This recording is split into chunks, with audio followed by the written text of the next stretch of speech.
Hello friends, कैसे हैं आप सब। सो नसीब स्टोरी में आप लोगों का स्वागत है। पिछले पार्ट में आप लोगों ने सुना कि ये क्या कहते हैं, शिवम जो है बैकआउट कर जाता है।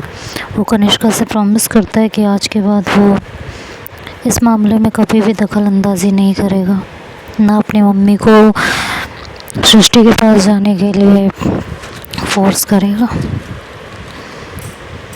ये सुन के कनिष्का काफ़ी खुश हो जाती है और वो उसको हक करती है, उसके दोनों गालों पे किस करती है और कहती है thank you so much, I really love you. तुमने ये प्रूव कर दिया कि मेरे से ज़्यादा तुम्हारी लाइफ में कोई ज़रूरी नहीं है। Thank you so much. Shivam मुझसे हक करता है और फिर कनिष्का कहती है मुझे ज़रूरी काम है, एक पेशेंट को देखना है, मैं बाद में आती हूँ, तुमसे फिर से मिलती हूँ, ठीक है। कहता है ठीक है और कनिष्का वहाँ से चली जाती है। इधर उसका एक दोस्त होता है समीर, वो अंदर आता है, वो सारी बातें ऑलरेडी सुन लेता है। वो उससे कहता है कि क्या बात है, तूने तो बड़ी जल्दी बैकआउट कर दिया, कहाँ तुझे अपनी मम्मी को अपनी बुआ से मिलवाना था। तो हमेशा इस बात के गिल्ट में रहता था कि तेरी मम्मी ने बहुत कुछ खोया है तुम्हारे चक्कर में, और आज पीछे हट गया। बस यही फ़र्ज़ था तेरा तेरी मॉम के लिए, बीवी के आते ही सब बदल गया। शिवम कहता है ऐसा नहीं है समीर कि बीवी के आते ही सब बदल गया, कुछ भी नहीं बदला। लेकिन बात यह है कि इन सब चक्करों में मेरा रिश्ता ख़राब हो रहा था और मैं अपना रिश्ता नहीं ख़राब करना चाहता, इसलिए मैंने बैकआउट कर दिया। तो रिश्ता तो तेरा पहले भी ख़राब हो रहा था ना, तो समझ नहीं रहा। बात सिर्फ मेरा रिश्ता ख़राब होने की भी नहीं है ना, तो क्या बात है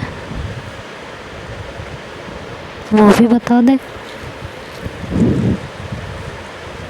तू नहीं समझेगा। अरे जब तक तू बताएगा नहीं तब तक मैं समझूंगा कैसे। देख यार, सबसे बड़ी बात तो यही है कि कनिष्का और मेरा रिश्ता इन सब चक्करों में बर्बाद हो रहा था, वो मुझे छोड़ के जा रही थी। और दूसरी चीज़ ये है कि जब मॉम खुद वहाँ नहीं जाना चाहती हैं तो मैं क्या उनका हाथ पकड़ के थोड़ी ना उन्हें खींच के लेके जाऊँगा। मेरा काम था उन्हें एड्रेस देना, उन्हें बोलना। अब वो नहीं जाना चाहती हैं तो मैं क्या कर सकता हूँ इसमें। और फिर इससे ज़्यादा मैं उन्हें फोर्स भी नहीं कर सकता। कनिष्का की बात तो सही है ना, एक लड़की की शादी होने के बाद ये मतलब तो बिल्कुल नहीं होता कि उसके घर परिवार से नाते रिश्ते टूट गए हैं, बिल्कुल नहीं। और अगर ये बात सबके सामने आती है तो कनिष्का को सच में जवाब देना पड़ेगा सबको, इसमें तो कोई दो राय नहीं है। और कब तक संभाला जाएगा। तुझे पता है हमारी कंट्री में ये सब लीगल ही नहीं है, कोई एक्सेप्ट ही नहीं करेगा। अभी तक जो बात घर की चार दीवारी में थी वो बात सबके सामने आ जाएगी।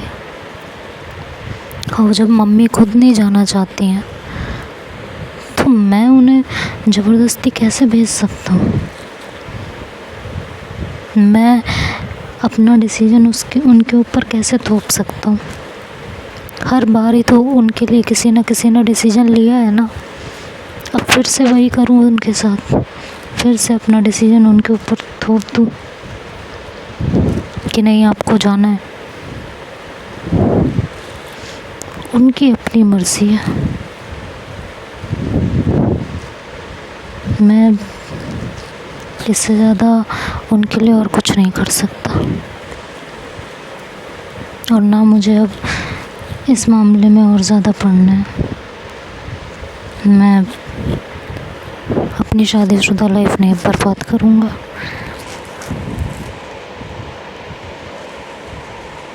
कहता है लीगल होना, तो देखो क्या निर्णय आता है कोर्ट का।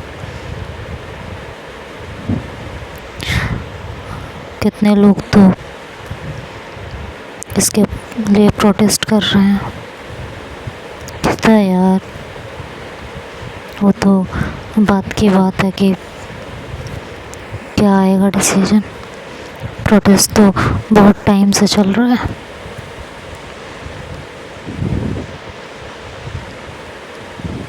मुझे नहीं लगता इस देश में कुछ बदलेगा।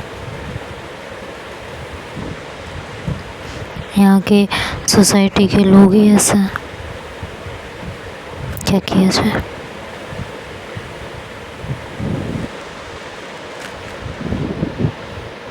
क्या कर सकते हैं, मैं या तुम क्या कर लेंगे।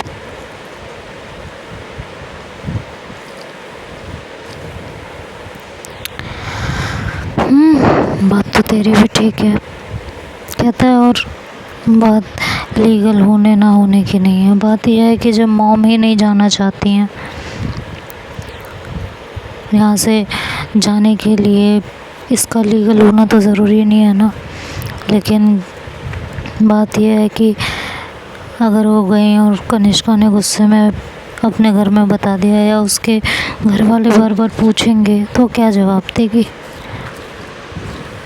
तो कनिष्का भी गलत नहीं है, वो अपनी जगह सही है। ये फॉरेन कंट्री तो है नहीं कि किसी को किसी की लाइफ से मतलब नहीं है। छोड़ यार, अब मुझे इस बारे में कोई बात नहीं करनी, ना मुझे इस लफड़े में ही पड़ना है। मैं इस बात को भी यहीं ख़त्म करता हूँ। ये कह के शिवम भी अब बैकफुट पे आ जाता है। वो अपनी मम्मी से फिर इस बारे में कभी कोई बात नहीं करता। वक्त धीरे धीरे गुजर रहा होता है। शिवम की शादी को भी करीबन 2 महीने और बीत चुके थे। अब दोनों के बीच अच्छी खासी बॉन्डिंग हो गई थी, और रश्मि से सृष्टि के बारे में कोई भी बातचीत करना शिवम ने ऑलमोस्ट बंद कर दिया था। दिन और गुजरते गए, इधर न्यूज़ आने लगी थी प्रोटेस्ट की कि इसको लीगल कराने के लिए आए दिन प्रोटेस्ट हो रहे थे। ये न्यूज़ डेली चल रही थी, और इस न्यूज़ पे कभी कभी सबकी बहस होती थी आपस में, जय, कनिष्का, राहुल, कि ये नहीं लीगल होना चाहिए वगैरह वगैरह। तो हमारे देश में ऐसे भी लोग थे जो इसे लीगल नहीं होने देना चाहते थे। तो यही सारी बातें होती रहती थी। इधर रश्मि दिल थाम के बैठी हुई थी कि मुझे जो नहीं मिला, काश ये लीगल हो जाए तो किसी को तो मिलेगा। कोई तो अपने प्यार के पास जा पाएगा, कोई तो खुद के लिए कुछ कर पाएगा। मैं तो कभी कर नहीं पाई। लेकिन अगर ये लीगल हो जाएगा तो कितने लोग खुशी खुशी अपनी ज़िंदगी जी पाएंगे। मेरी तरह उन्हें मर मर के नहीं जीना पड़ेगा। पल पल वो भगवान से बस यही दुआ करती थी, अपने लिए नहीं, दूसरों के लिए। और वक्त गुजरता जा रहा था, न्यूज़ डेली डेली आती जा रही थी। इधर एक दिन नेहा के पास एक कॉल आया। नेहा ने कॉल रिसीव किया तो उधर से सृष्टि की आवाज़ थी। नेहा ने जैसे ही हेलो बोला, सृष्टि जो है कहने लगी मैं सृष्टि हूँ। नेहा ने कहा तुम, ये एक सेकंड, उसने नंबर चेक किया तो उसने कहा ये तो इंडिया का नंबर है। कहती है हाँ इंडिया का ही है। तो तुम इंडिया में हो? हाँ सच में? हाँ यार मैं तुमसे मिलना चाहती हूँ। तो मिलो। रोका किसने? कहाँ हो वो तो बताओ तभी तो मिलूँगी।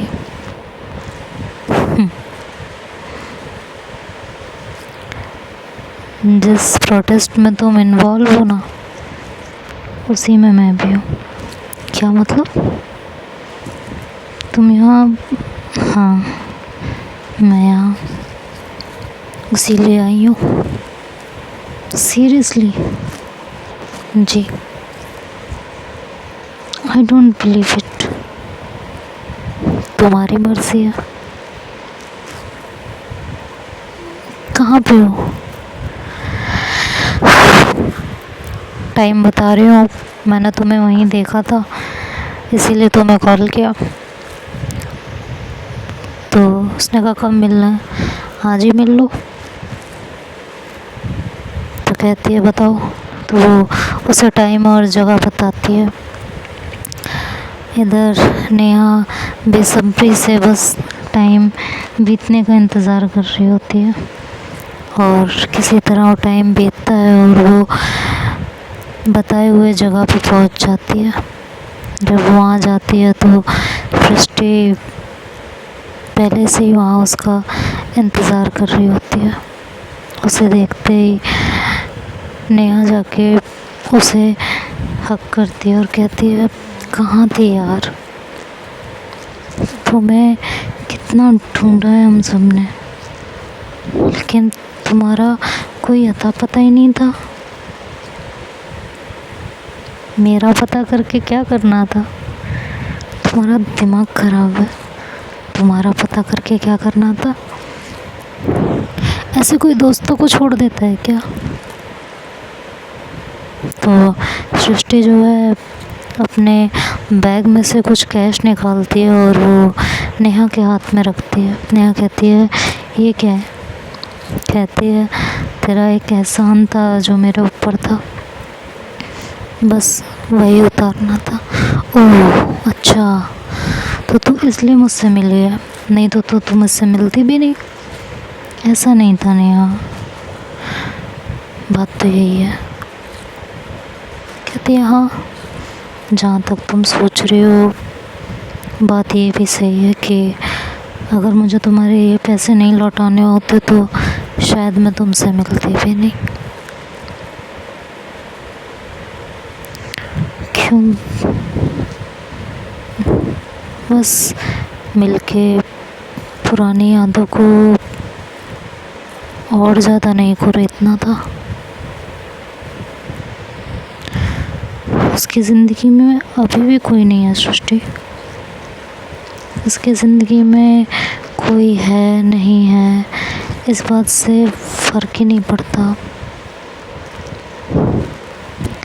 ऐसे क्यों बोल रही है? सच में नहीं पड़ता। मैं अपनी ज़िंदगी में बहुत आगे बढ़ चुकी हूँ नेहा। और हाँ तुम प्लीज़ इस बारे में रश्मि को कुछ भी नहीं कहोगी। वैसे कैसी है वो बच्चों के साथ अपने? जय के साथ सब कुछ अजीब तो कर लिया होगा ना उसने। बेस्ट माँ का अवार्ड मिल गया होगा दोनों बच्चों से, उसे बेस्ट बीवी का अवार्ड मिल गया होगा, है ना।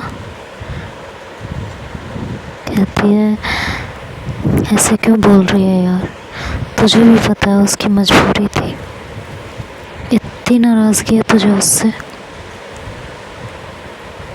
तो सृष्टि कहती है नहीं, मुझे उससे कोई नाराज़गी नहीं है, मैं बहुत अच्छे से जानती हूँ कि उसने जो किया सब मजबूरी में किया था और मेरे लिए किया था, तो फिर इतनी नफ़रत क्यों है। नफ़रत नहीं है, उससे अलग होके जी पाऊँ इसलिए अपने आप को यही समझाती रहती थी कि उसने मुझे धोखा दिया है। लेकिन सच तो मेरा दिल भी जानता था कि सच क्या है, वो कभी इस बात को माना ही नहीं। तो एक बार मिल लो ना रश्मि से। कहती है नहीं, मुझे नहीं मिलना, बस ये प्रोटेस्ट ख़त्म हो और उसके बाद देखते हैं क्या फ़ैसला आता है और मैं यहाँ से चली जाऊँगी फिर। तो तुम यहाँ सिर्फ इस प्रोटेस्ट में शामिल होने के लिए आई थी? नहीं, तुम्हारे पैसे भी देने थे और एक ये रीज़न भी था। इस प्रोटेस्ट में शामिल होने का तुम्हारा क्या रीज़न था? तुम तो जहाँ रहती हो वहाँ सब लीगल है ना। चाहती थी कि यहाँ भी शामिल हो जाऊँ और मैं तो वो नहीं पा सकी जो मुझे चाहिए था। बट अगर ये लीगल हो गया और किसी को भी अपना प्यार मिल गया तो सच मानो मुझसे ज़्यादा खुशी किसी को नहीं होगी। बस इसीलिए यहाँ चली आई कि अगर ये लीगल हुआ तो इस अभियान में मेरा थोड़ा सा ही योगदान सही होगा तो सही। तो एक बार प्लीज़ रश्मि से मिल लो ना। मिल लोगी तो क्या बिगड़ जाएगा। नहीं यार, हम दोनों ही अपनी ज़िंदगी में बहुत आगे बढ़ चुके हैं। पुरानी चीज़ों के लिए मेरे ज़िंदगी में अब कोई जगह नहीं है। और हाँ, तुमने भी अगर मुझे कभी अपना दोस्त समझा हो तो इस बारे में उसे कुछ नहीं बताओगी।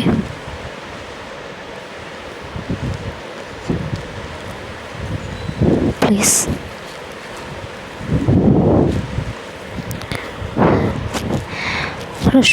सृष्टि क्यों यार, बस ऐसे ही यार, बता तो चुकी हूँ सब। और क्या सुनना चाहती हो तुम मेरे मुँह से? सब तो बता दिया मैंने। नहीं वापस लौटना मुझे उन गलियों में,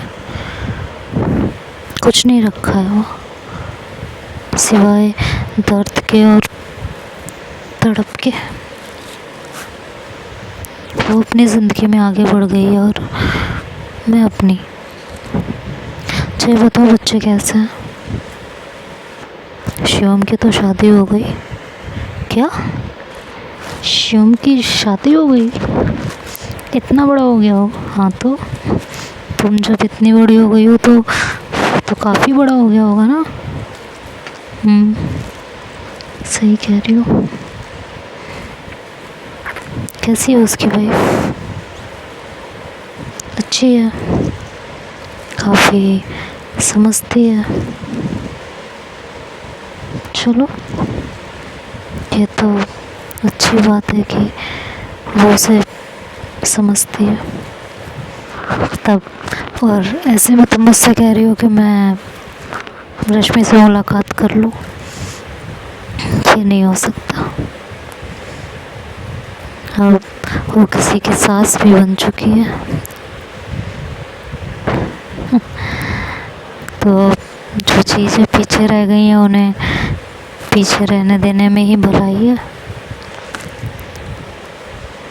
और अगर तुमने ये बात उसे बताई तो मैं कल के कल यहाँ से चली जाऊँगी, ये याद रखना।